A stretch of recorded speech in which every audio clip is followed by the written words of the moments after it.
But we look at Australia as well. We've passed tough anti-hate crime laws Thursday that includes mandatory minimum sentences for terror offenses and displaying hate symbols. That's in a bid, clearly, to tackle the recent surge in anti-Semitism. Now, the laws will impose minimum jail sentences between 12 months for less serious hate crimes, such as giving a Nazi salute in public. 6 years for those found guilty of terrorism offenses. So again, hate crimes and terrorism being combined in Australia right now, it appears. But we go to Dionne Taylor. And Israel is emissary to Australia, joining us all the way from Sydney. It's a long way away. We appreciate you being with us on the program. First of all, look, before this legislation, give us a picture of what's been happening, across Australia. For some of us follow closer than others, perhaps, but there's been really a torrent of disturbing things. I mean, swastikas on synagogues, homes. What's been happening?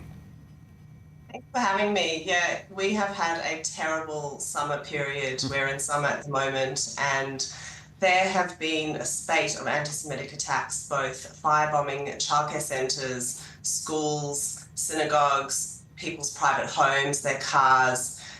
We've got a very strong police presence now. We've got Pol Air circling low and loud above our heads, extra security at synagogues, school. It's been really terrifying, and actually it's very un-Australian behaviour. So yeah, that's the question that, Bernie, I'm looking at the images here, like, a dozen swastikas, across a preschool, Jewish preschool or a synagogue. This is ostensibly in the name of supporting the Palestinians in Gaza, sort of against the war that's been happening there. And who's been perpetrating these attacks? What sector of society is thought to be behind it? Absolute lowlifes, truthfully. We, I think, in Australia are the laughingstock of the world. For us to have people in Israel reach out to us and check in on our welfare is an absolute joke, when we know that people in Israel are suffering far worse than us. In terms of the actual people, they haven't been able to catch the perpetrators. The police suspect that there is a syndicate and they are paying hitmen to actually carry out these crimes. And the punishment needs to be much stronger. Look, it's debatable, what's worse, the things Israelis have been going through, or what, the small Jewish minorities and countries where they're, dominated by others being terrorized in this way go through. It's tough to say. You don't experience those kind of things. There's no swastikas on the preschool down the street from me here in Israel. This is a different sort of threat that we deal with collectively. So that's certainly nothing to belittle the plight of what people in Australia are going through by any means. This is scary stuff. And I see now the government, led by the Prime Minister, is calling this terrorism, essentially. They're coming after it as if it's domestic terrorism. Well, finally, he is calling it out as a terrorist act. We've had a very long 15 months under the Labor government's very weak leadership. On October 9, if you can recall, the Opera House protests saw the burning of the Israeli flags, chanting the most revolting statements against the Jews. We all received messages from our police and our community security group to stay home. It was a security threat for us to leave our homes, and the police just stood idly and watched this happen. And what that meant was that it enabled these hate crimes to just be excusable and take place.